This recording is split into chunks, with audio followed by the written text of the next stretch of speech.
All right. Got our technical difficulties out of the way finally. Welcome to the Fantasy Hockey Hacks Hangout here at Edmonton Sports Talk. We have got a wonderful show for you tonight. John showed up, so we know it's going to be a good show. Ha Hey, yeah. John? Okay. We'll go with that. We'll go with Just that. don't fall asleep, okay? That's all we're asking. Just I'll do don't my fall best. asleep. Okay? All right. Also joining us tonight, we've got Evan Diebert. Welcome, Evan. Hey, Bruce. Happy to be here. Awesome. And Devin Davidson from his basement. Hey, folks. How's everybody doing? Good. Good. Happy to be Wonderful. here. Yeah, should be fun. It should be a good show tonight, Bruce. It should be. I wrote the show notes, so I sure hope so. Well, most of the show notes. Should be a little less confrontational too, with no Tyler and no Ryan this evening fighting about who should sell who to where. But I really enjoyed that. Just my own opinion. I thought that was awesome. it makes for great radio. Honestly, I think, Sure and does. the two of them will tell you the same thing. It makes for great radio. So Well, I think they're both right. That's the hard part with being, if you're an Oilers fan, it's like you can't trade them, but also you're looking in the mirror and you're looking like, well, this isn't the team. And so it's tough. It's a real tough situation. Well, and we're off to a great start because that's how we're going to start tonight's show. Is we're going to talk about the teams. So, well, they are in the midst of a 3-game losing streak where I dare could say they got goalied 3 games in a row. I guess I can say that. We'll see whether it's Yeah. truthful or not. But I watched last night's game, and dear God, can we just not have the power play? Like, yikes! It was atrocious last night. Atrocious. the sad part is they're still the top 5 power play in the NHL right now.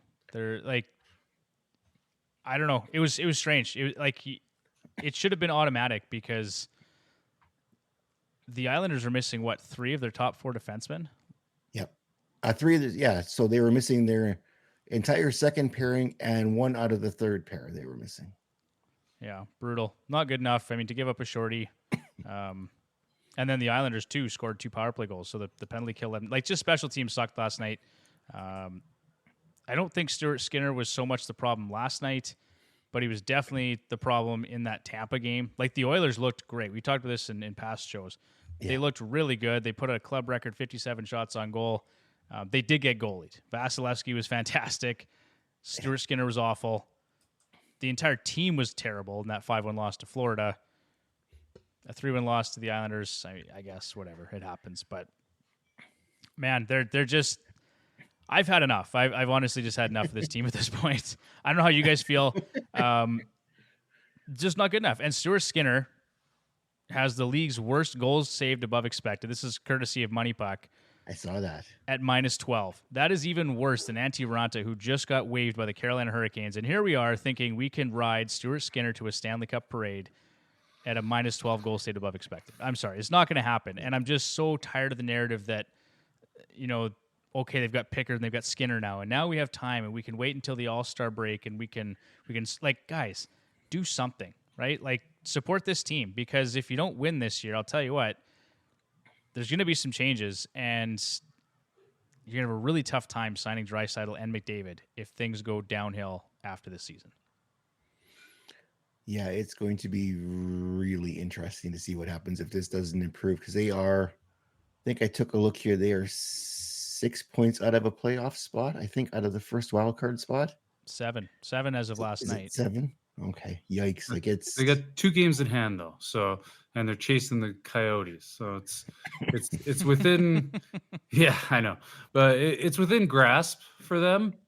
But like, I do see the Oilers as a playoff team, probably in the wild card, but that's an uphill climb to try to make it anywhere past the first round, even second round. Like, if they get stuck in that Pacific Division, they have to go through Vegas and the Kings to try to play Dallas or Colorado in the West Conference Final, and that's a tough road. So I don't know what to do with the Oilers. I'm not a diehard Oiler fan. I like the team, but Skinner, I just don't. He shouldn't be a number 1 goalie this early in his career without putting a little track record in. So whatever they got to do to find someone to compliment him so that they can have a little battle for goaltending. But they're just not doing it. Too, like you look at talking about goaltenders, the teams they're chasing have right now elite level goaltending. They've got UC Saros for the Nashville Predators, right? They're sitting in is that the right? Yeah, they're in the first wild card spot. Right. So you got UC Saros sitting there, and then we joke about the Arizona Coyotes, but they've got Connor Ingram, and he has been phenomenal this year. So, it's just it's such an important position, and when you actually get it, even a mediocre team can have excellent results. And we're seeing what should be an excellent team have below average goaltending, and this is the result we're seeing. So, when you look at that, sorry, go ahead. Oh, no, I was just going to say, and it's year after year with the Oilers too. Like, it seems to be the thing that kind of breaks the camel's back. And I don't know if it's deeper than into goaltending coaching or what it is, but it's just something not working there. And then you guys were talking about the power play the other night. It's like, this is what happens when your team depends on your power play to win you hockey games. Like if it dries up, then you're kind of stuck there with losing games 3-1 and saying, well, the power play didn't score. So we can't depend on the power play to score every game. And this is kind of where analytics does Edmonton dirty, right? 'Cause their 5-on-5 analytics are fantastic. Like you look at them, they're one of the best in the league, but put the puck in the net 5-on-5, it seems sometimes. It has to, like you said, it has to rely on the power play. And you watch last night's game, basically all they did was you watch the four players, they just formed a half moon in front of Draisaitl and just dared them to anybody else to shoot besides getting it to Draisaitl, and they still kept forcing it to him or tried to force it to him. You just watch, it's just like a half moon in front of Draisaitl. Nothing was going to get through to him at all on that side. And they still kept trying to force it through to him. It's like, maybe after the first two times it's not working, try something else. And they just wouldn't do it. They just wouldn't do it. Yeah, it's frustrating. It's frustrating to watch. And you're right, Evan, because we've seen this happen now a couple times where they come into the end of the season, they come down the stretch hot, right? And the power play's running at 30+%, but it's just not the same. Playoff hockey is played a bit differently, right? And I know there's numbers to say that the calls are pretty equal, but I mean, at the end of the day, you can't rely on your power play to win your hockey games in the postseason. It's just not going to work for you. No. And I don't think as the Oilers are rostered right now, I don't think they are really are set for playoff hockey, not compared to last year's team anyway. They don't have the size, and they're just gonna. I think if they had to go against LA here again in the first round, I don't think the Oilers would last very long. Unless you send Nurse into the crease and take Talbot out, then maybe they got a chance. Yeah. I mean, but I just don't. The bottom six scares me in Edmonton. That's like I agree, Bruce. Yep. And that's kind of been the Oilers' trademark, right? They're heavy in the top six and they're light in the bottom six. And with poor goaltending. What's that? With poor goaltending. With poor goaltending. Yep. And then defense is somewhat suspect on some nights, and there's not instilling a lot of confidence in me there that they can get it done. Well, like I said, sorry, Evan, go ahead. Oh, no, I was just going to say, like, I think the Oilers can beat anyone in a best of 7, but I don't think that they can do it series after series, just on the backs of Draisaitl and McDavid. We saw that in the year that Colorado won the Cup. It's like they went supernova, averaging 2 points per game, and then you run into conference final, and you just can't do it for the whole playoffs. You need depth, right? We don't have depth. Yeah. And they've whiffed on at the draft too, right? You look at some of the picks they've made, and it's like this team is hurting right now because they haven't been able to convert on many first-round picks, or they've traded. Like, do we want to get into the Griffin Reinhart trade, like stuff like that, where it's just they've made some just egregious errors at the draft, and it's cost them dearly. Like Xavier Bourgault should not be an Oiler, right? It should be Jesper Wallstedt, and we'd be having a different conversation right now. Like that draft made me so mad. I'm still whining about it 3 years later, but I'm just like, what were you thinking? But even you look at some of the other ones, they traded Reed Schaefer away in the Ekholm trade. He's hardly doing anything in their AHL team. He's barely doing anything. Samorukov they send off for Kostin. Like Pittsburgh just waived him. Like the Blues didn't re-sign him. Pittsburgh signed him and then waived him. Like they've got Puljujarvi on a PTO right now. Like they seem to have some success with Edmonton cast-offs, but Samorukov wasn't a fit, and I don't know if Puljujarvi will ever amount to much in the NHL. Like, I guess my point is they've sort of made the slam dunk picks you should make. Like, okay, anyone could have drafted Connor McDavid, right? Evan Bouchard, everybody had high hopes for that guy, lots of potential coming in. Leon Draisaitl has far and away exceeded expectations. Like, I don't think anyone expected him to be the player he's become. So they got a bit lucky there at 3. But Puljujarvi, I shouldn't say they're all slam dunks. They messed up on Puljujarvi, but again, a lot of people had Puljujarvi as a top 5 player in that draft too. So I didn't. But they've messed up, right? They've messed up a lot of drafts. Yeah. I really wanted to see them draft Matthew Tkachuk. That's who as much as I'm not a fan of the family in that's who I wanted him to see, because my thought was if he was anything like his father, that is what Edmonton needs. Yeah. And they picked Puljujarvi instead. The word was, like, oh, this isn't going to go well. The word was that had they would have drafted Sergachev if Columbus had taken Puljujarvi. Mm-hmm. They were going to go Sergachev. They're going to go Sergachev. That's I wouldn't think have been Bob bad. Stoffers mentioned that multiple times. And could you imagine if we had Sergachev on this roster right now? Well, provided they didn't screw that up too. Well, and for sure, you don't know how that would have gone. But like really, you look at all those defensemen that the Oilers drafted that were supposed to be fantastic.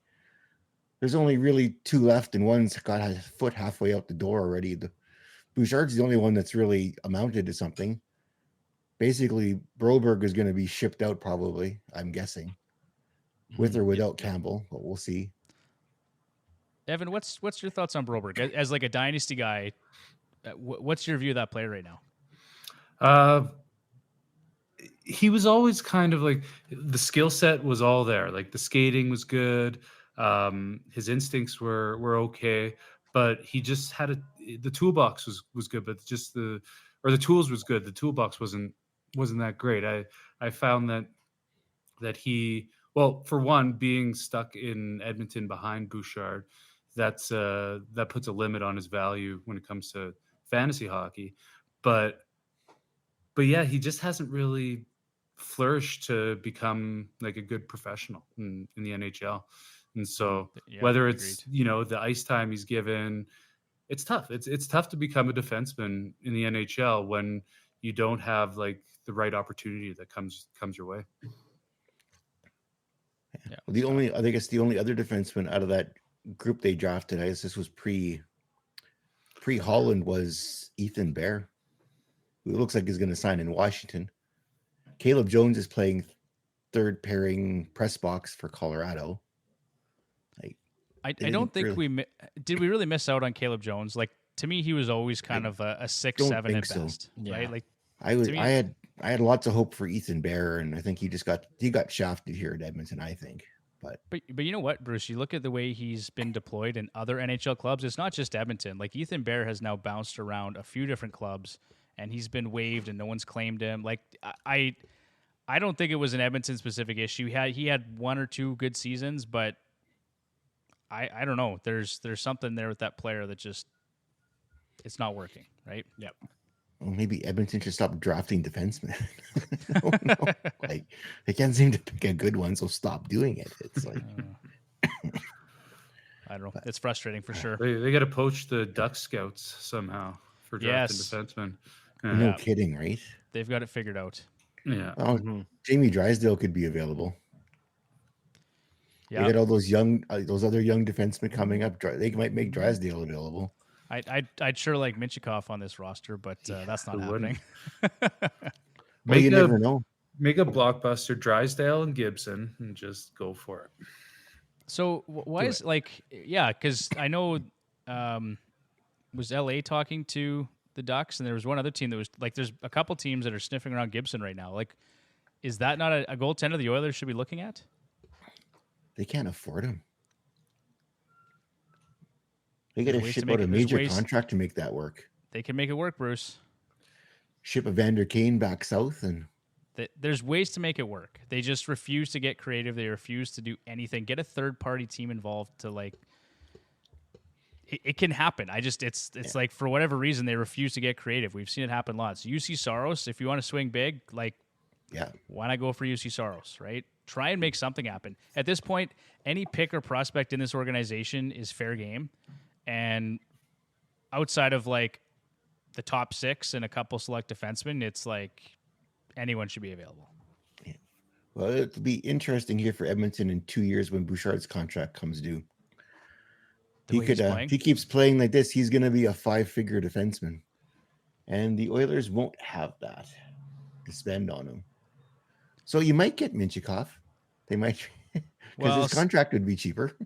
No, you're not Unless you you're not trade shipping Nurse. out. No, you're. But- It's going to be Nurse and Bouchard. Cece's gone in 2 years. I think he's a UFA, right? So his money comes off, and then maybe trying to replace him with a cheaper contract somewhere. But at this point, like Evan Bouchard, offensively, he's no worse than a top 5 defenseman in the league right now. No, actually, you looked at this. Someone was posting his metrics as for his age and that he's actually, as a defenseman, he's actually doing quite well. You take the offensive side stuff out and just as on defense side, he's actually doing well for a He's doing fine. defenseman his age. Yeah.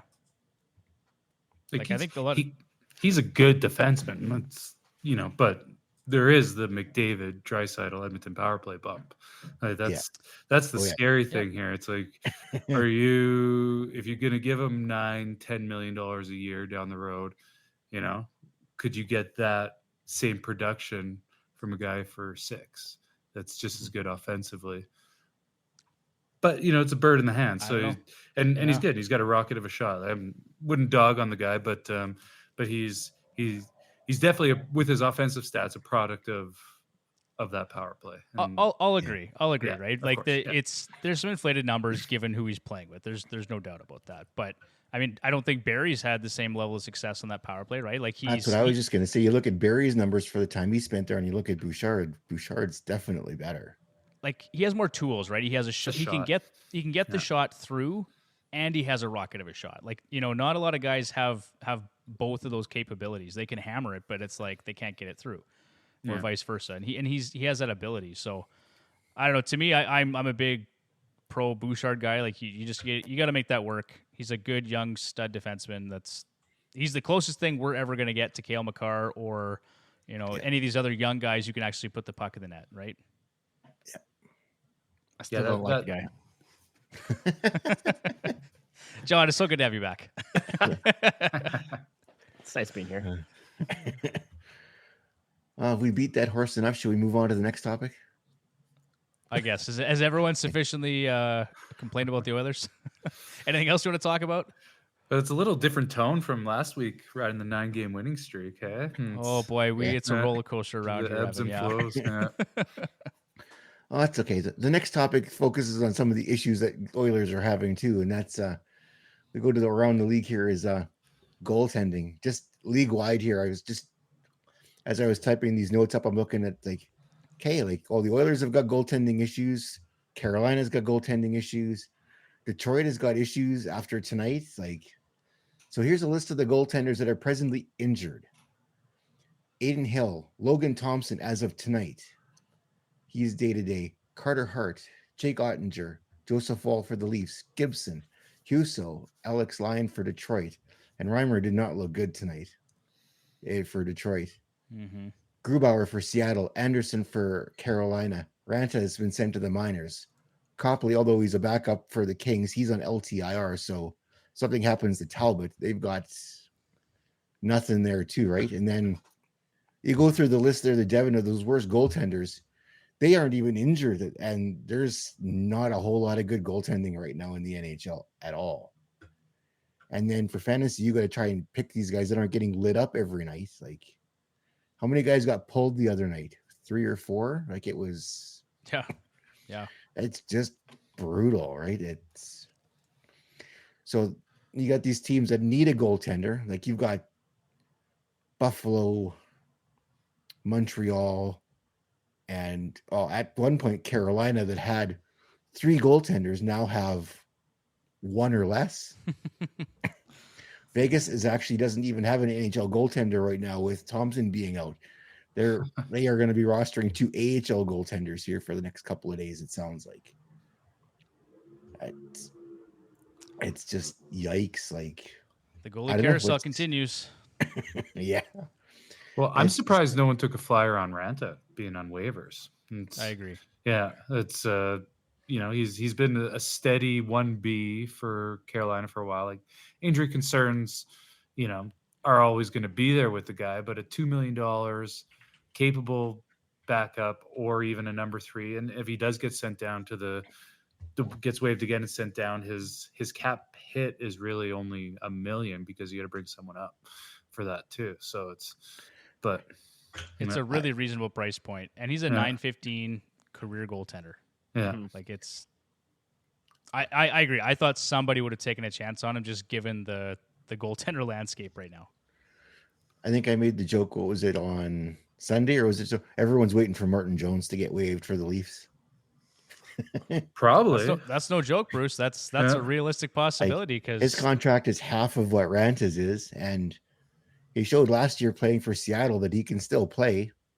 He's doing his best to hold the Leafs in check, even though there wasn't much saving them in New York here the other night. So, but what's Samsonov's cap or contract situation? Is he a UFA at the end of this year? I think he's got 1 more year. Let me take a quick peek here. I've got it up. Where is Toronto on this? Oh yeah, they're up at the top of the list. Samsonov, excuse me, has got he is on. Where is he there? He's on a 1-year deal, $3.5 million. Yeah. So why not waive Samsonov? Like I'm just saying, like let's say you've got Wool is back. Joseph Wool is your goaltender of the future, right?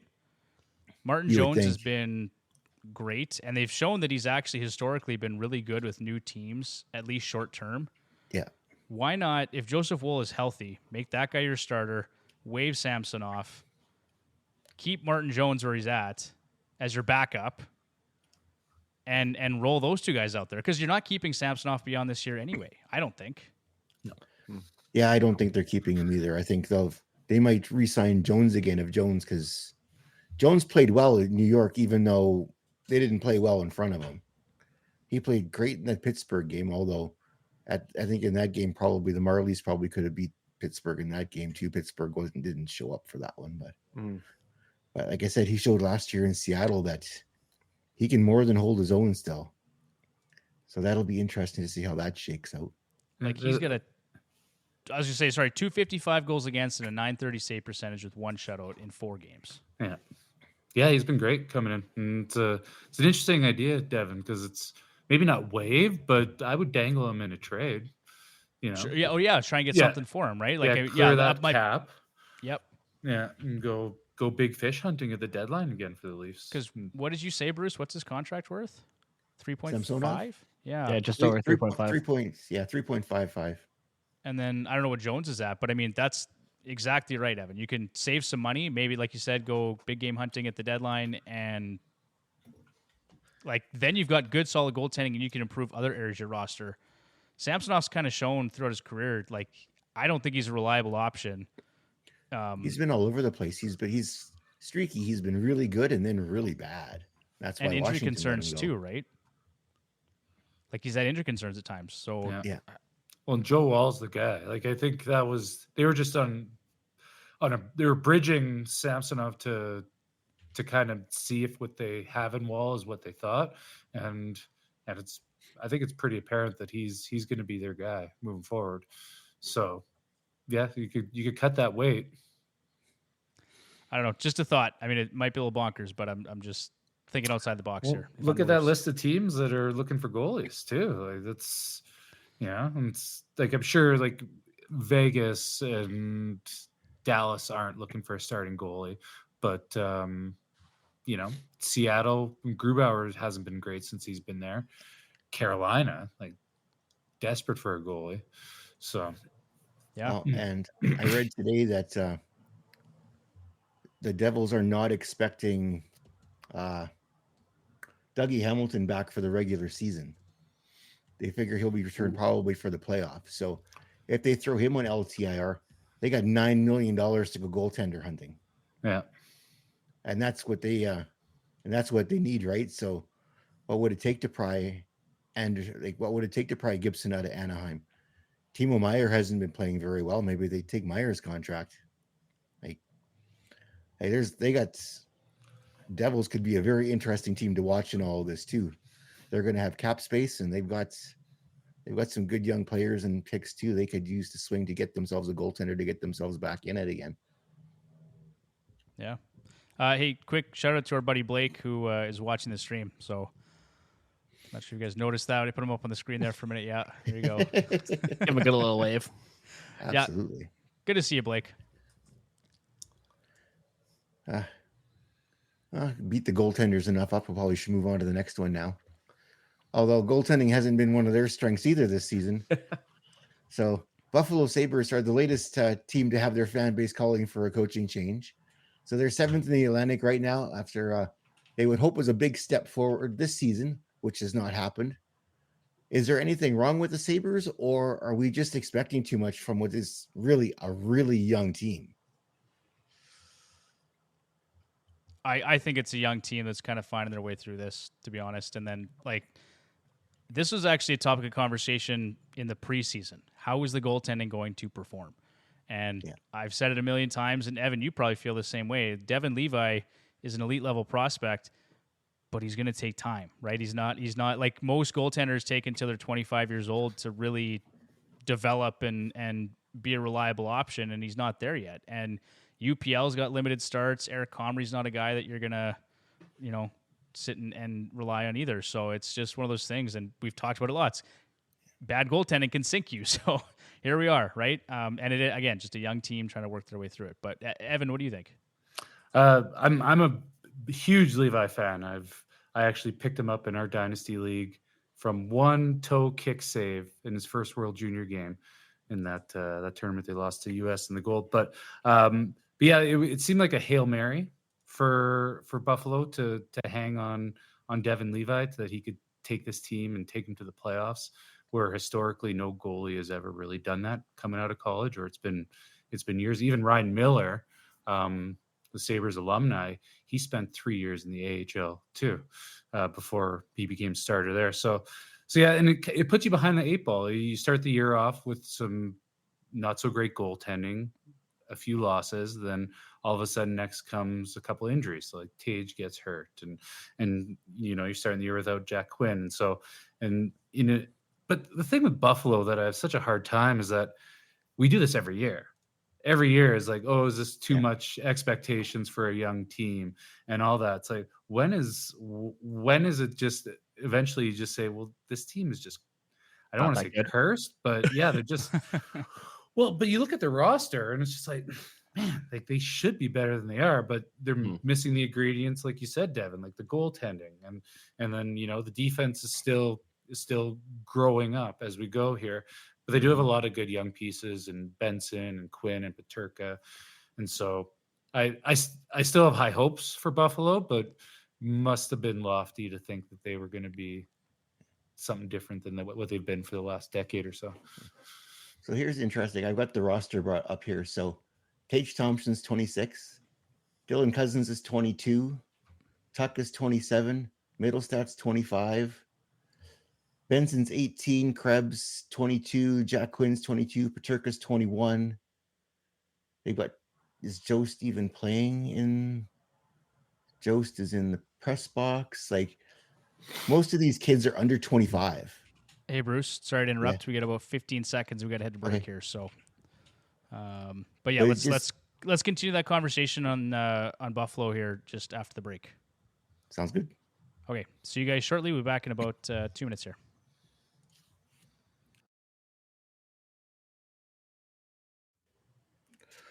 All right, welcome back to the Hacks Hangout here on Edmonton Sports Talk. We are talking about the Buffalo Sabres. So while we were at break here, I took a quick look at the defense. Their top four defensemen, the oldest one is 24 of their top four defensemen. The Rasmus Dahlin. So you got Darlene Samuelson, Henry, I can't pronounce his last name, and Owen Power. And Henry's the oldest one at 24. Samuelson and Darlene are 23. Power's 21. And then the third pair is Connor Clifton at 28 and Eric Johnson at 35. So they are running, basically, you look at their almost even their top 9 and their top 4, they're on 25 years of age or less. They're a young team for sure. Yeah, And like that was really part of the reason for bringing Eric Johnson in, is he's a Stanley Cup winning veteran who can kind of guide the group a little bit. Actually, I listened to the Spit and Shit podcast when Devin Levi was on there, and he was talking about what an influence Eric Johnson's been on him specifically, but the team too, just as a veteran leader in the room. So it's important, right? Like, especially for young guys coming in, they don't know what's what and how to conduct themselves and just how to win. It's all a learning process, right? And you need veteran guys in the room to kind of show you that stuff. I think that's why Duncan Keith in Edmonton was so valuable. Like, he had a bit of a calming presence. I know you don't love Duncan Keith, John. I know. I saw the face. I don't even have to say it. I didn't hate the player. I just hated the trade. Fair enough. But I I just hated all think of it. Didn't mind the Oilers getting Keith, but it shouldn't have cost that much. so. Anyway, but yeah, you got to be patient with Buffalo, and that's coming from an Oilers fan who has watched a team just be in a perpetual rebuild, waiting for them to finally pop. But Yeah, they are the third youngest team in the league. So You look at the age of all these players. If they can they probably, once they're out of the playoff picture, they'll probably get a bit of a bump because the pressure's off. And you probably see them perform a bit better near the end of the season. But you look at all the way these players' ages are also grouped together. They get their act together the next year or two. It's going to be a very scary team for a long number of years after that. These guys, and even if it takes them 2 years to get into the playoffs, that's 2 years for Levi and 2 years for that's going to be one very scary team. yeah, they've got one of the deepest prospect pools in the NHL, and they still got guys yet that aren't even up yet that are. Yeah, they're a team that probably should look to start to bundle some prospects and pick up some big names here to kind of make that push for the playoffs. And there you go.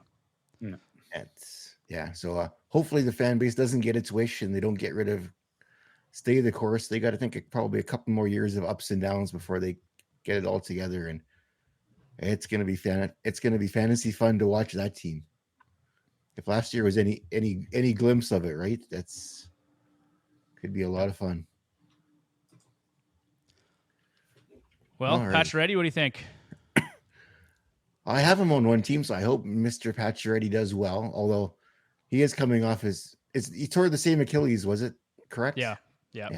Coming off his second Achilles tendon surgery, so he's practicing with the Capitals in full. There is no contact jersey, so he is close to returning. I'm guessing it'll be after the Christmas break. And what do we expect from Max here after Christmas? Is he obviously there's going to be some, it is Max and it is Washington, so he's just as old and slow as everybody else, so maybe his acclimating won't take as much, but I don't know. Is he going to help Washington, or are they just going to throw another anchor onto the boat, or what?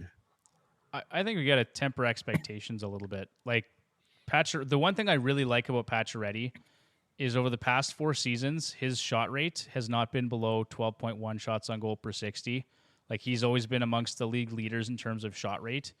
And I think his ability to shoot will allow him to kind of catch up a little bit. Like, he's not relying on his speed, right? It's not like he's not a burner. He was never fast. You know what I mean? So now it's like the way that he could play, it's going to give him some time to adjust and get back up to game speed. But yeah, Washington's not all that exciting offensively. But for me, this is a guy that I missed out on him, but I fully endorse stashing this player and seeing where he goes, right? I mean, he's 35 years old. It's going to take him a few games, especially the Achilles injury. But as a low-risk play, grabbing him off the waiver wire and stashing him, it makes perfect sense to me. Yeah, he was I think he was my last pick in the in the Yahoo draft. I think I picked him because pick him, stash him. What the heck, right? Like, what's the worst that could happen? We've got lots of injury spots in that league, so I figured, what the heck, we'll just see what it goes out, and we'll see what happens. You never know. He could have more goals than Ovechkin before the end of the season. Oh boy. At this rate, it doesn't look hard though. No, it sure doesn't, right? It's yikes. But I added this one in for Evan and Ryan. If you're a Blue Jackets fan, you'll be happy about this. The Russian line, they're dubbing it. The line of Igor, oh God, I'm going to butcher these names. Chinnikov. Dmitry Voronko, and Kirill Marchenko. So they've been together played on a line together since December 1st. They have 13 goals, 9 assists, and 22 points over 9 games. So these guys are rostered exactly this amount. Chiakov is rostered 7%, Voronko 2%, and Marchenko is 17%. So they are widely available in pretty much everywhere. So Evan, as a guy that does Dynasty and stuff like that, this must help to see some of these guys, Columbus putting these two guys together and seeing them have some success. Yeah. Well, that game last night didn't hurt. 9-4 win. Yeah. But Marchenko is like, I'd say for value, I'd say he's the highest value of those three. The guy just scores goals. Like he's a brilliant goal scorer. He's at a 35 goal pace already this year. And I think like I foresee Columbus like gelling a little bit more in the second half of the year coming up. And I could see him possibly even bumping up to 40 goals on the season. But especially with Line A being out, Marchenko is the go-to trigger guy on that team. And so Chinnikov, highly skilled. He came into the league probably a little raw, a little too young. But yeah, those three seem to be rolling. And like I said, I think Columbus is going to be turning a corner here. Kent Johnson is playing really well. Fantilli's just scratching the surface, but once he gets it going, and Johnny's a better player than he's shown so far this year too. So yeah, I would keep a close eye out on the Jackets actually.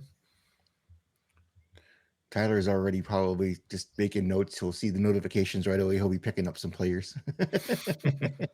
Well, speaking of Tyler, we just had this conversation about DJ Smith, and I think it was the next day after Tyler had mentioned it, and here we are. Yeah, right. So the next one on the list here is the Senators have punted DJ Smith, and they're going with Jacques Martin and Daniel Alfredson behind the bench. They got the new coach bump for about 40 minutes before they totally fell apart versus the to the Coyotes there. And it was just, I watched the last part of the game and it's like, oh dear God, like really? Like it's, so you think Martin is going to whip these guys into shape, or are we going to see some roster reconstruction here in the off season? Great question. It's a toss up. I mean, hard to say. They've got the pieces. I agree with what Tyler said the other day. Like I like a lot of the pieces. I think a lot of us were high on the Senators coming into this season. Oh, absolutely. I was one of them. So I don't know what's going on there. It's weird. We're very, very, very weird. What do you think, Kevin? The Shabbat injury that was tough early in the year. Korpisalo, you can't pin it on him because it's been a rough start to the year for the whole team. But yeah. I didn't love that deal right from the get-go. Like he's been an above 3 goals against guy, sub 900 save percentage his whole career, and I just didn't think he had a good stretch in LA last year. But like you guys said, I love the pieces. Stützle, Giroux there. Tarasenko's hasn't really panned out that much, but and then you got Sanderson on the back end. So they do have a lot of great future pieces. I'd say they're similar to Buffalo in that sense, where those future pieces are starting to grow together. Brady Tkachuk, can't believe I forgot Brady and mentioned those guys. But yeah, so they're all kind of like in the same age group, growing together, and it might take a year or two. But the unfortunate thing is, like, you got a guy like Claude Giroux who seemingly signed a nice deal with them, and you wanted to see him make a splash in the playoffs, but it's just not happening. And so for the rest of the season here, I think it's probably going to be more of the same.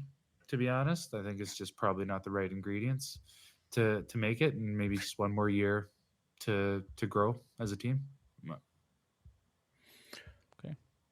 Yeah, it'll be interesting to see here, because too, I had thought, even though Forsberg showed up on the money puck list of worst goaltenders, I thought Forsberg was actually the better goaltender between him and Korpisalo so far this season. So I thought it was rather odd seeing Forsberg on that list. Devin Taves, what do you think? I watched part of that game. So after the Oilers game, that was the next one they put up on Sportsnet. I watched a period of it, and I'm like, oh my God. Like, it was just, Chicago wasn't good, and Colorado was not good either. It was just Colorado, the way that team should be playing, they should have absolutely lit Chicago up completely, and they were just surviving in the period I watched. So I'm a little surprised that the Taves did it. Yeah, actually a little bit, but I did some other reading on what other players have said about Taves, and I guess this isn't a surprise to lots. They compare his competitive nature up there with McKinnon's. So McKinnon's not afraid to say what he feels. So if Taves isn't, then I don't know. Like, Byram hasn't looked that good. I don't know. I think for Taves too, like, being one of the leaders in that dressing room, like, he knows. I think the one thing about players is they know when guys are dogging it, and if he's saying that, it's probably at least half true. Like, there's probably a few guys in that room that think they're playing up to snuff and they aren't. So he's just trying to keep guys accountable. I have no issue with that. Like, if he truly knows that, and he obviously has a voice in the room, he can say that. Well, and most of these guys have won once already, right? They've won a Stanley Cup, so they know what it's going to take to get back there. And obviously, like you said, there's a few in the room that think they're doing fantastic when it's like, buddy, it's not cutting it. Like, you got to be better. If we're going to win, you got to be better. For sure. Colorado's in a tough spot. I'm an Avalanche fan, and so it's that Landeskog injury has crippled the depth on that offense. Losing Kadri and not being able to replace him with a decent second line center yet. It's they just don't have the firepower that they had with that cup win, but that team was stacked. And speaking of Landeskog, I've seen and thought Devin Taves would probably make the perfect captain of that team if he isn't able to make a rebound from that injury. It's just, you don't like, and also Cale Makar was out too. So it's like when Makar's not in there, like, you can kind of see exactly what that team is without him, and it's not much. So you got McKinnon and Rantanen trying to carry the whole team. Nichushkin's playing well too, but besides that, there's not much going on with the Avalanche. And goaltending has struggled too. Like, Georgiev has had an off year, and then Prosvetov has been better, but then he kind of had a bit of a clunker here recently too. So yeah, it's going to be hot hand goaltending in the playoffs, like Vegas last year. It could very up. Oh God, I can't even speak. Next, Ovechkin. We kind of talked about that already. So Ovechkin's gone 14 games now without a goal. And saw some stuff. They did some analytics on where he's shooting from and stuff like that. And I'm not much of one for charts and numbers and stuff like that, but it didn't look good to me at all. Where for Ovechkin at all, they said tonight on the power play, he basically stood where he stands, and he didn't get one touch on the power play tonight at all. Good. He was there, but he never got past him. He got an assist on the OT winner, though. I just looked it up. Yeah, Strome got the OT winner, and Ovechkin, Karlsson on the power play, of all places too. So There you go. yeah, Maybe Carlson finally got a pass over to him. I think he's a great buy low candidate. Like someone's going to get frustrated with him at this point and look to move him. Yeah. And if the price is right, I mean, the shot volume is down. I think that's concerning. Like he hasn't been. So right now he's at 11.5 shots on goal per 60 this season. That's a career low for him. I'm just looking at the numbers right now. So he is shooting the puck less. He is getting less touches. But shooting percentage is down. 5-on-5 shooting percentage is down too. Like so, there's some puck luck that'll come into play. I don't know. I know. Like I've talked about age related decline and everything too, but I just think that the way he plays also expect a bounce back at some point. Maybe it doesn't happen until the second half here, but I don't know. I'd be looking to buy low on Ovi. yeah, it's those shots that are down that's kind of the concerning part. Like you could make a case that there's a lot riding on him trying to break this record, and so you get on a slump, you start to grip the stick tighter, and then all of a sudden pucks aren't going in. You're like, oh my god, am I going to get 50 goals away from the goal scoring all-time record and not be able to put the puck in the net? But that's the strange thing, is the shots are down. So yeah, we'll see. I don't know what, like, he doesn't have much for centers going on there. Yep.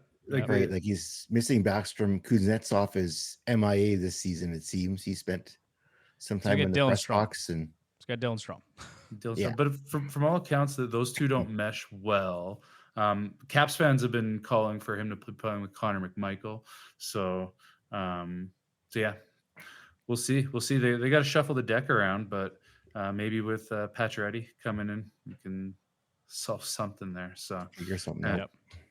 Well, I think that's a good point, Evan, because now when Pacioretty comes back, at the very least, he's a decoy on the other side.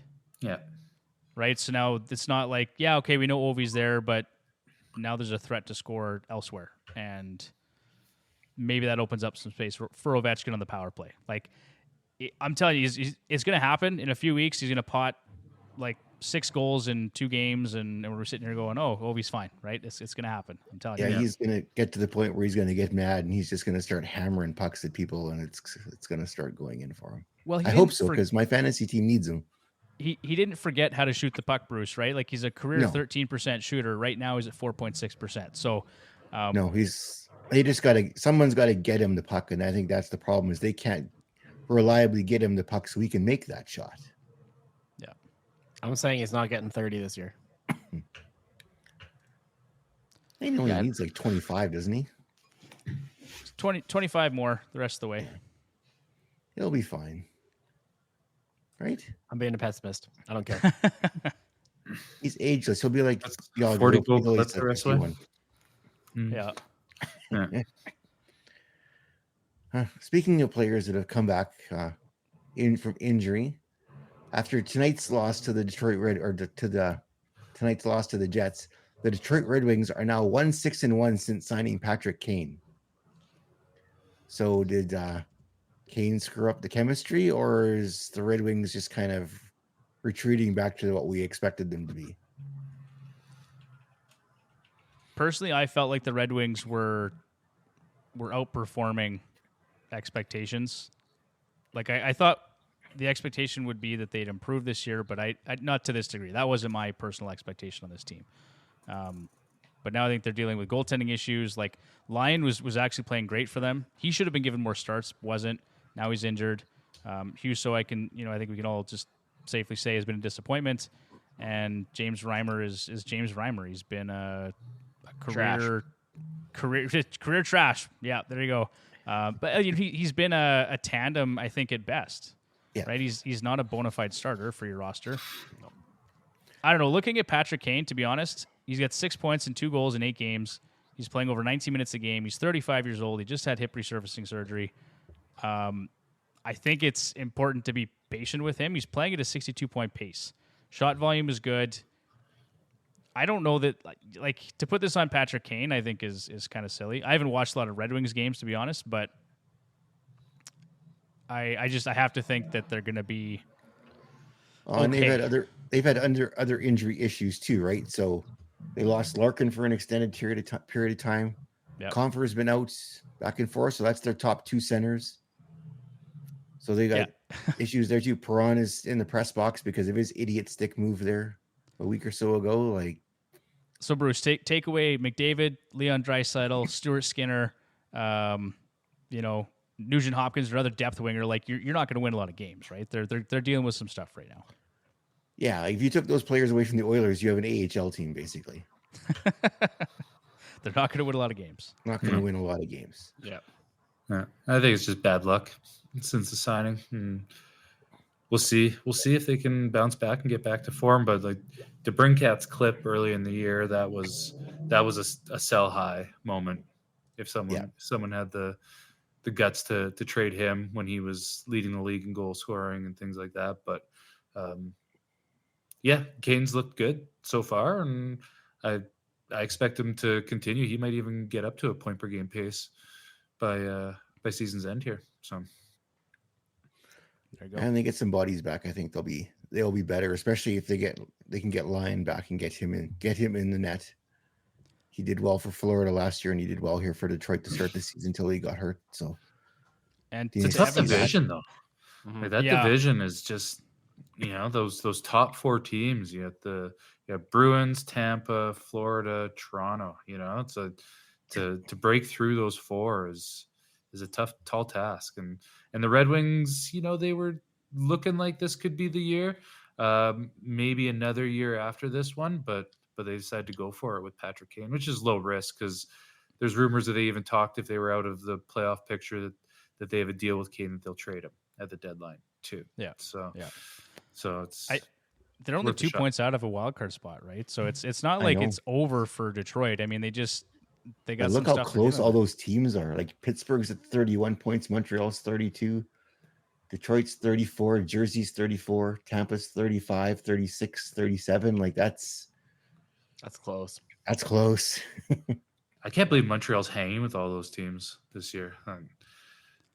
Gotta love Again, Martin St. Louis. Like, they're getting some good goaltending from guys like Sam Montembeault, right? Yeah. And it's like, And no one's running away with this either, right? Carolina's had their struggles. Washington's surprising they're actually where they are. Tampa had a rough start without Vasilevsky. Jersey's got goaltending issues, and Timo Meier has yet to show up this season, it seems. Yeah. So it's like there's like even Buffalo at 29, really. It's even Columbus at 27. Like it's not you go on a heater. Like, you yes. You go on a heater, some team goes on a stretch of bad luck, and these things all turn on their ear pretty fast. all right, Bruce, what do we got last year on the Last one on the list is the Winnipeg Jets. So in the last 5 games here since Kyle Connor was injured, the Ehlers, Scheifele, Velarde trio has combined for 12 goals and 13 assists for 25 points. So that line is averaging 5 points a game. To rub a little salt in LA's wounds, Gabriel Velarde now has as many goals in the past week, 5, in the span of 4 games, as Pierre-Luc Dubois does this season. It's 5 goals in 28 games. So I'm guessing we can declare the fleecing of the LA Kings by the Winnipeg Jets. Is that what we're going to declare? We safe in doing that? I think the Jets made out great with this one. They got rid of a guy who didn't want to be there. They, I think, improved their depth, and we were bullish on Velarde, right? We talked about it on Sunday. We talked about it in the preseason. Evan, as a dynasty guy, I'm sure you're a fan of Gabe Velarde. I am. I just his injury history is the only thing that would stop me from grabbing him in a dynasty fantasy. But while he's rolling like this, like he only has to play his normal 40 games a year to outproduce Dubois. At this point, I won't get into Dubois and the frustrations of him like wanting out of how many teams all over the place. But we're going to talk about Dubois in the hot and not section. So we can leave the PLD griping for a couple minutes here. I guess just give praise to that Jets team is different than other teams. It looks like they cut some dead weight. that was going on there with Wheeler and Dubois and I believe with Scheifele and Hellebuck buying in long term to that team, it gave them a boost. It gave it raised everyone's game up another level to be like, look, our two best players want to stick here long term. Let's do this kind of thing. So, and I like that Ehlers is finally getting his shot. Like we've, as fantasy managers, we've been asking for this for years, and he finally gets an opportunity, and he's running away with it, right? Yeah.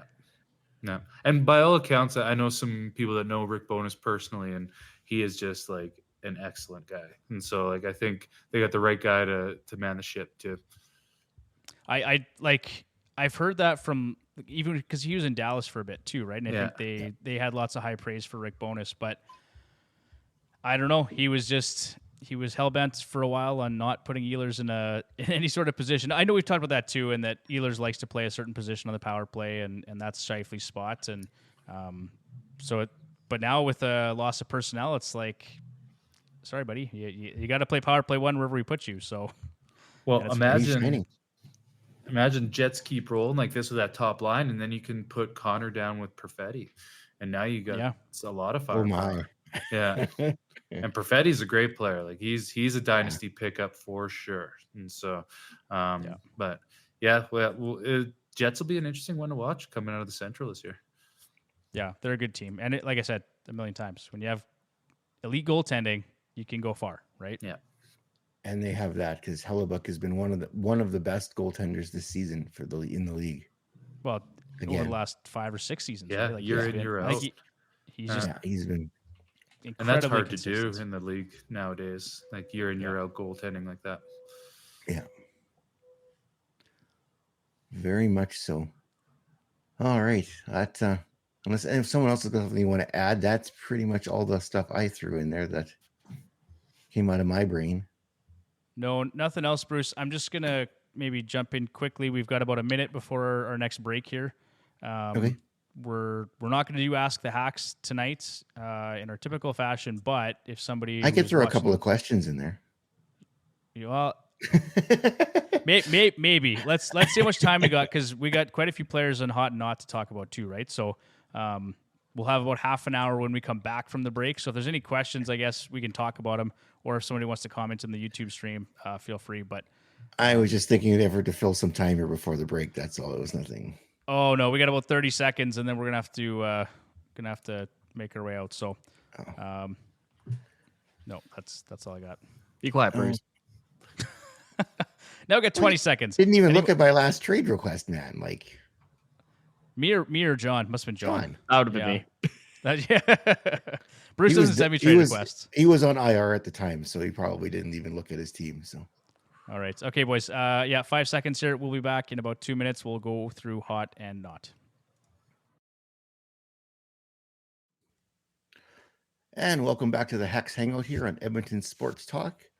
We're going to jump into our hot or not segment now. And first person on the list here, we actually talked about earlier already this evening, Mr. Kirill Marchenko.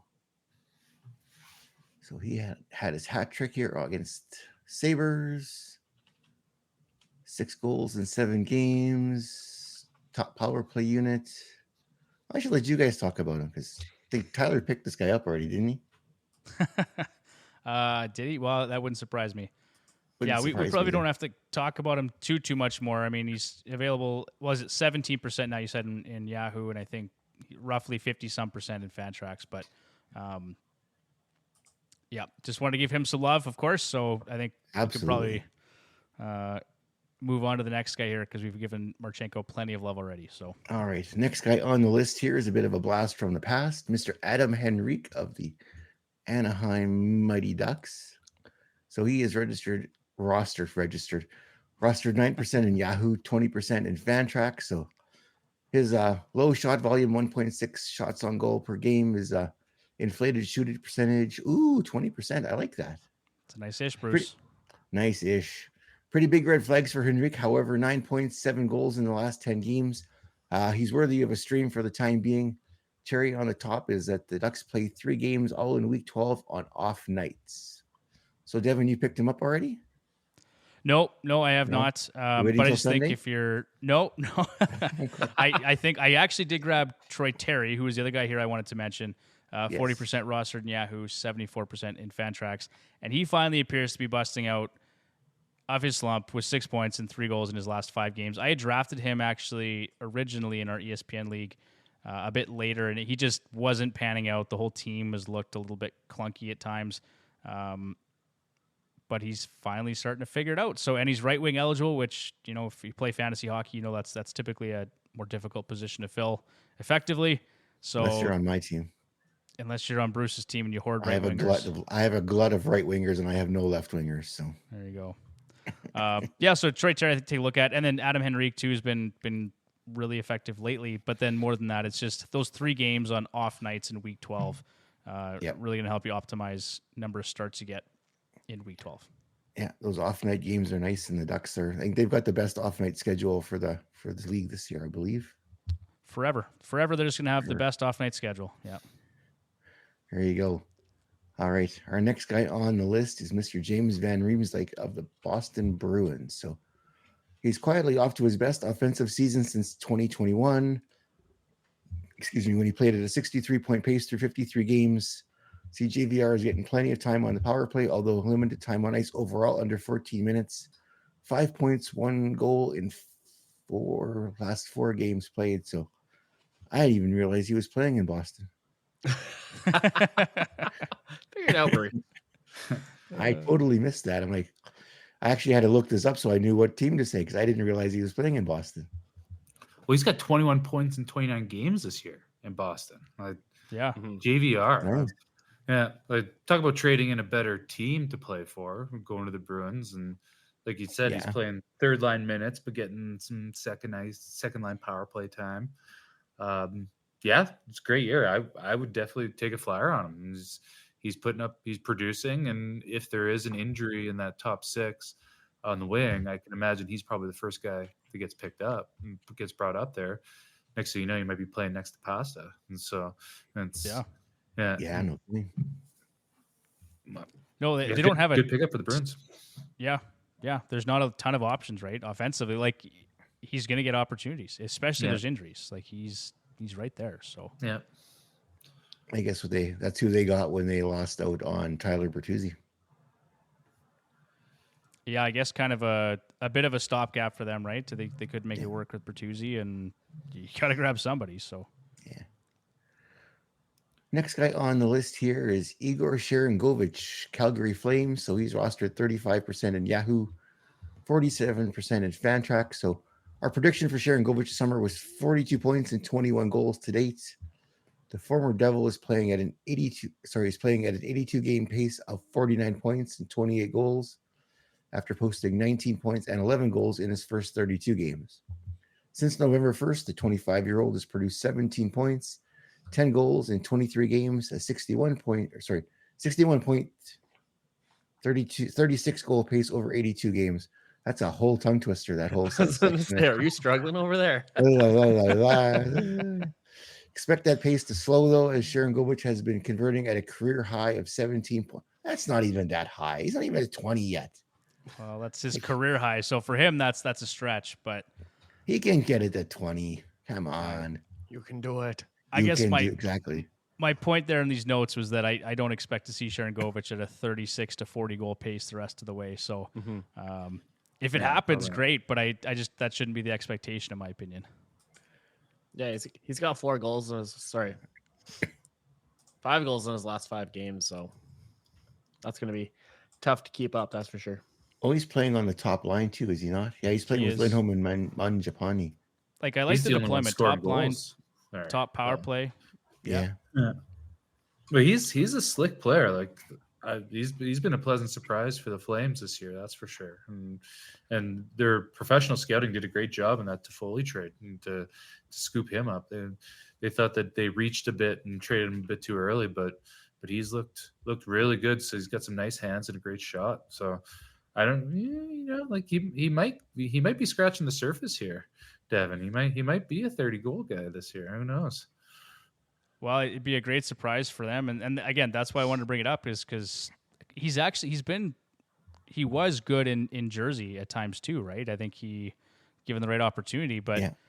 He's got pushed down the lineup. for sure. And now he's getting that deployment that you need to see. Yeah, I mean, shot volume is okay.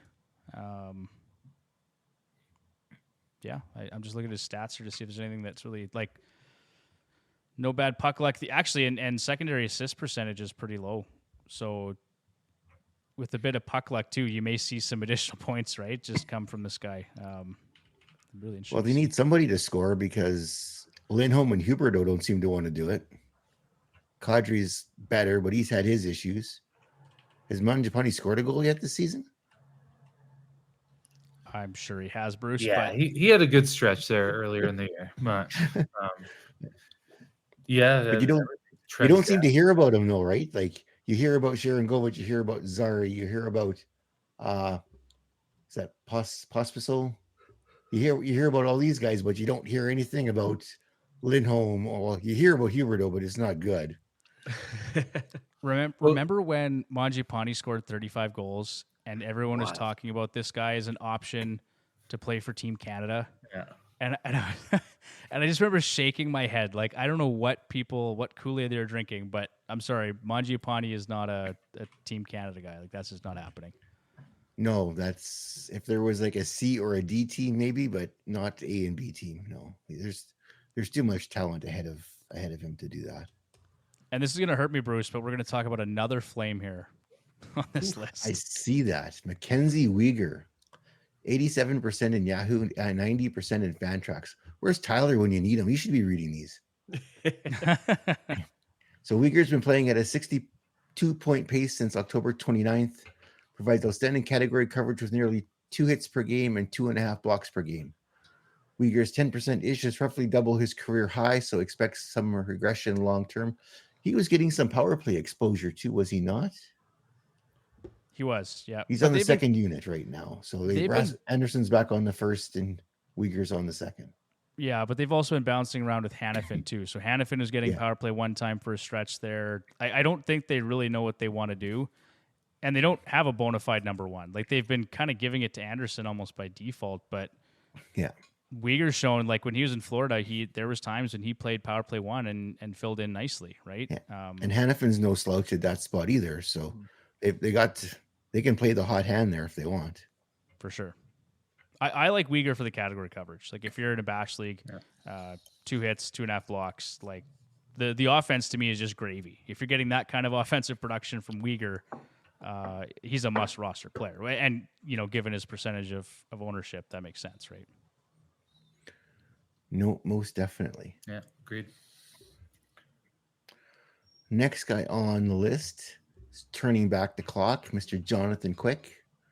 52% in Yahoo, 51% in Fantrax. So, as I just mentioned, he's completely turned back the clock with the Rangers this season. 9-0-1 record with a 2.09 goals against average and a 927 save percentage with 2 shutouts. Combined with an underwhelming season for Igor Shesterkin, haha, Devin, Quick appears to be a reasonable season-long depth option. Yeah, that worked against me. No, that worked against me in 2 ways, Bruce. Not only has Shesterkin been underwhelming, now I got to deal with Quick playing like a Vezina candidate again. Like what is happening right now? You gotta break your rule, Devin. You gotta trade for him so you got the tandem. No, I won't do that. No, I refuse. At a certain point, they're just going to start giving Shesterkin some starts, and I think he'll be a better option in the second half. Because if the playoffs started today, who would you guys start? If you're the Rangers. That's a great question. That could be record. 9-1. Like Two-time cup winner. Yeah. I was just going to say, for me, that's the thing, is the fact that he's won 2 cups. He's been there. He's done it. Technically, he's won 3. Yeah, I guess technically. Is his name actually on the cup? He played in. Did he not suit up for one of the games? I don't know if he did. Not in the playoffs. Maybe he did. I don't know. I think he suited up for one of the games in the finals. I think he did. Well, I think they rotated him as a backup the one night.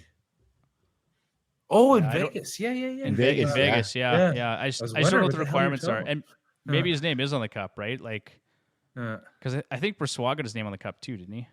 I think so. Yeah. Yeah, They can so that makes apply to sense. get it someone's name on it. Yeah.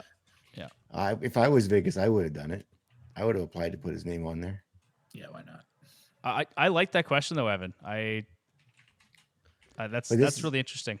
And this is exactly what the Rangers needed, Yeah, because they were driving Shesterkin into the ground literally the last 2 seasons. They were playing him because their backup goalie, who hilariously is now the starting goaltender in Colorado, wasn't that good.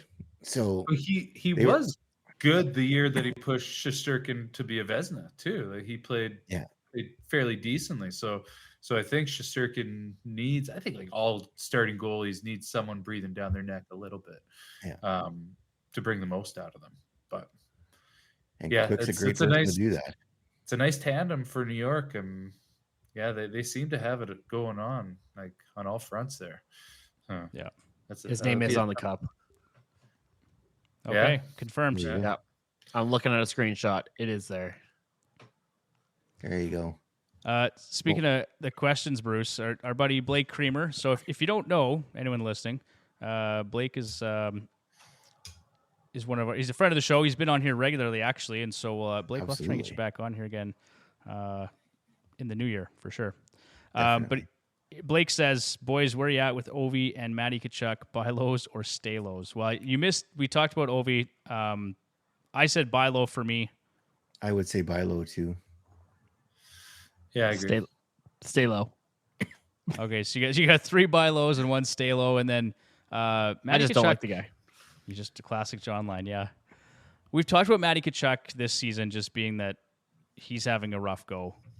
I still think 100-plus point Tkachuk is not what we should be expecting. And maybe you guys feel differently, but I think he's more of like an 80, 85 point guy in a normal season. He's Yeah, had some it's- inflated seasons in my opinion, but Yeah. that And that said, team he should be able to put up a point per game in Florida. yeah. That said, though, he's still a buy low for me. Like I like Matthew Tkachuk. I think he's I he's think I better would than what too. he's shown so far this year. Definitely.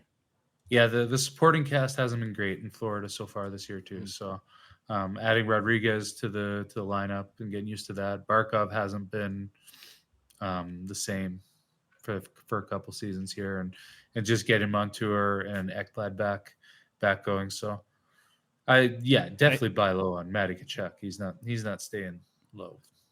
No, not forever. Like Yeah. looking just right away, he's shooting at 4.4%. He's a career 12.6. He shot at 12.3 last year, 16.6 the year before that. 5-on-5 shooting percentage, 6.7%. So again, just not getting any puck luck. Secondary assist percentages is low. Like absolutely 100% Matthew Tkachuk for me. If you can go out and make a trade for him, go do it. The only thing I wonder if Tkachuk is if that sternum injury is still bothering him. Valid point. Yep. Could be some. I some wonder if nagging this year effects he from that. might be a bit of a stinker, but then next season be back to himself. I'm wondering if that sternum is still bothering him. He couldn't get himself dressed. Like Yeah, I know. I read that. That's likely, and a Stanley Cup hangover too. You know, that was a tough playoff run for that team. So Stanley Cup hangover less the Stanley Cup, right? Yeah. well, yeah, the worst one. Yeah. That's the one, worst, yeah. right? It's like you Yeah. get right there, and it's like you play those games for nothing, for sure. Yeah. That's. I was just Well, happy to see them demolish the Leafs. And it's this is really fitting, Bruce. We're just talking about Blake, and now we're going to talk about the Vancouver Canucks. Yes.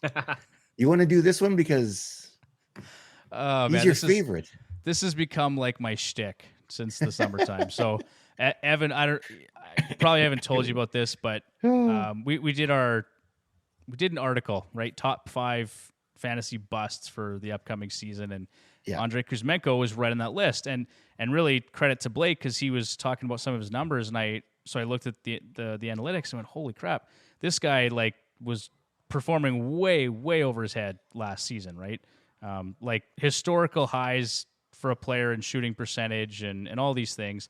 So it's just kind of, in my opinion, it was a given he was going to come crashing back to earth. and I took some heat for it from Vancouver Canucks fans. So it's kind of funny.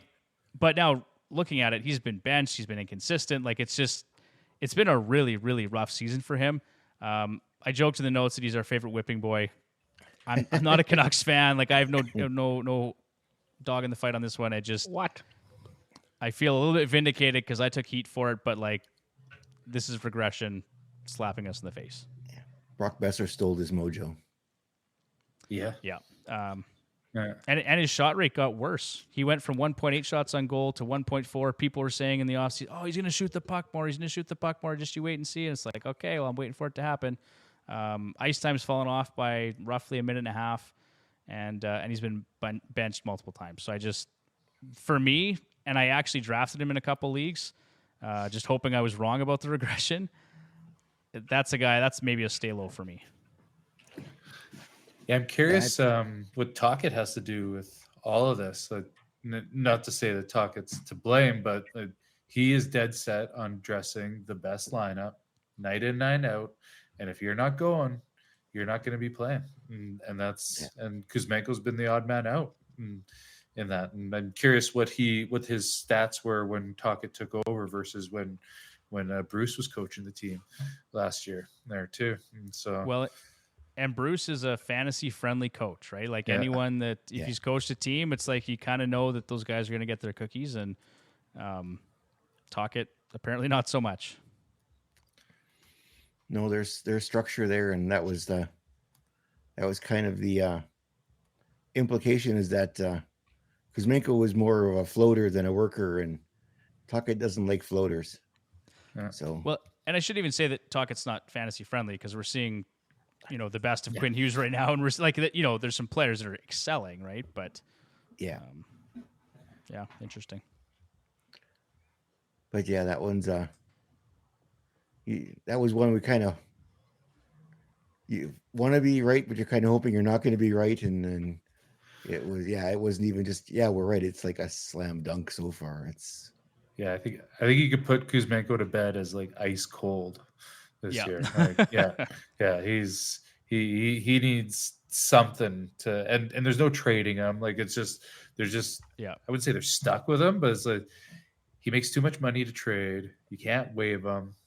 He's still a good player, but he's not clicking. But what do you there's teams beating, they'll lowball Vancouver, right? But there's teams beating down the door for him because they saw what he did last year.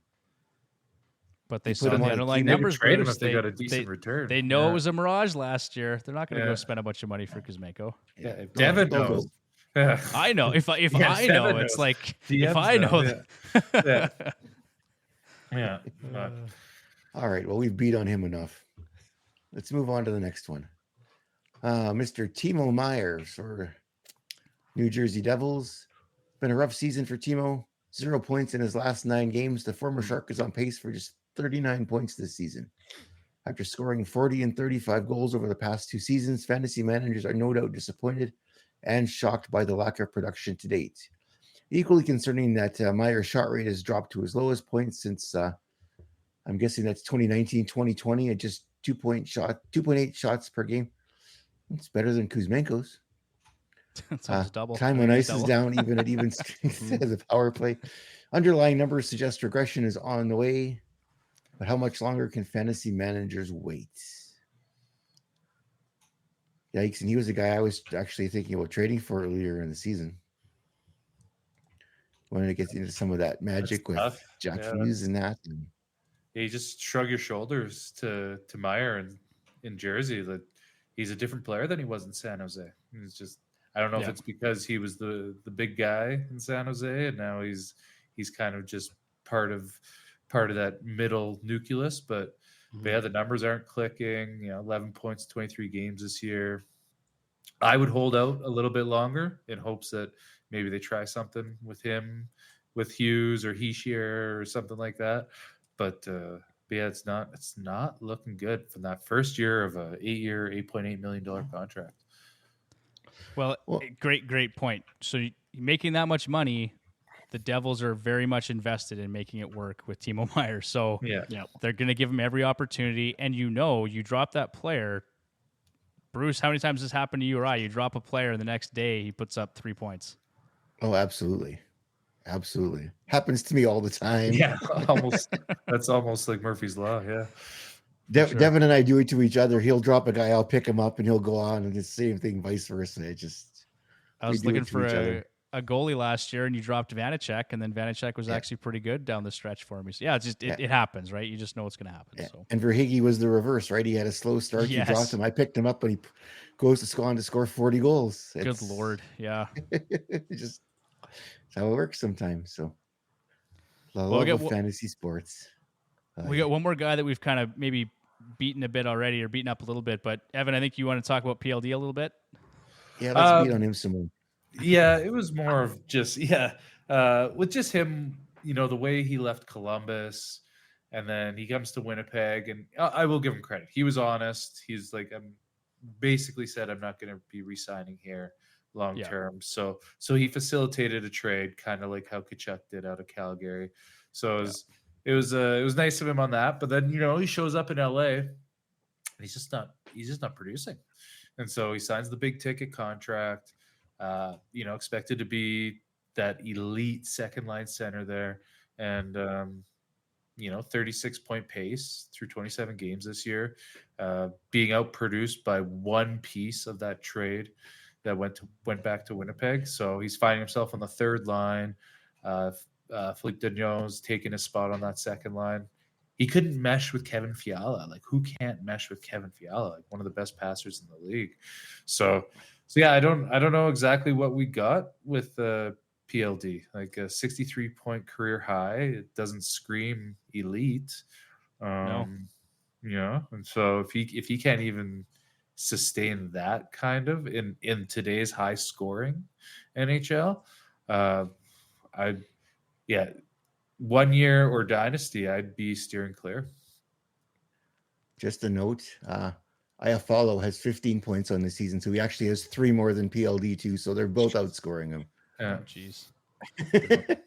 The one thing I noticed with him too, though, just to keep in mind, he does have a 7.2 5-on-5 shooting percentage, so there is a little bit of room there for some puck luck and regression, and then low secondary assists too. So he's not getting a lot of puck luck right now. Some of that will turn around. I don't know. But yeah, that's probably a fair comment, Evan. Like in because he's now been dropped to the third line, it's probably like a case of, okay, I'm going to move on to somebody else for now. And you look to his average time on ice is 3 minutes less than what he was getting with the Jets last year. 3 full minutes. Yeah, and that's going to have an effect too.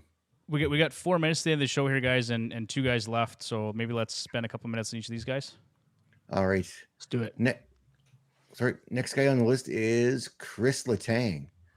We all expected Carlson trade to negatively impact Letang, but 38-point pace presents Letang's lowest offensive rate since 09-010. Yeah, let's go with that. When he posted just 30 points in 73 games. Losing a full 2 minutes on the power play will do that, I guess. Hits, blocks, shots are down across the board. And the Penguins in general have been a disappointment this season. Is it time to move on? Underlying numbers would suggest patience. What do you guys think? I don't think I could pass on. At least I know you look in our the two fantasy leagues that I'm in. There's no way I could drop Letang. There's no one there that could replace him. No, that's a really hard player to drop. Unless you're picking up one of the kids, unless you're picking up Brock Faber and hoping for the best. They're basically running him like a wild Mustang out there at 30 minutes a night. Well, he's getting his cardio, but he's not getting his cookies. So I don't know. Yeah. That's a tough one. But yeah, I expect more out of Letang. I think that's a player I'd be willing to buy low on. He's not going to get the power play time is the only thing, right? So they got to figure something out there pretty soon because trade deadline's a little over a month away, month and a half away. Mm-hmm. And Pittsburgh is not doing well at all. You're not trading Letang. No, but they got Gensel's on the last year of his deal. You're not trading Gensel either. He's not signed. They're pot committed. They have no choice but to try to re-sign him. And then yeah, with Letang and this year, I think with him losing that top power play spot sealed his fantasy value, and he's not taking it back from Carlson. You know, you might get some underlying value from him, depending on how deep your league is, but yeah, just Father Time is catching up with him and the whole Pens roster for that matter. And less offensive zone starts too. Like he's down about 3% on offensive zone starts. There's definitely some regression coming. He's gonna bounce back a little bit here, I think. But yeah, it's gonna be a minor bump. Don't expect 65-point Letang with 20 power play points. No, not unless the Tanya Harding Carlson or something like that. All right, guys. Hey, Bruce, we got about a minute left here, so let's maybe run through this last guy quick. All right, last guy on the list here is Jonas Korpisalo, Ottawa Senators. With the firing of DJ Smith, salvage the season for Korpisalo and the Senators. Well, if you take last night's game into account, no, it's not going to salvage his season. He gave up 3 goals in the third period, and they lost the Coyotes. Yeah, he's got a 6-9 record with a 3.3 goals against and an .895 save percentage. So ugly, but Just bad. it's only one game, so we'll see if Martin can get these guys to play some defense. And offense doesn't seem to be the problem; it just seems to be defense and goaltending. Okay, so on that note, Bruce, you get 20 seconds. Your outro. Oh God, what do I say? Good night. Yeah. Make sure you give us a follow on Twitter at FHX, and we'll be back with more content. Evan and Ryan are doing some Dynasty stuff on the weekend, right? And Bruce doing something on Saturday. World So Juniors, baby. Yes. Yeah, There you go. that's great.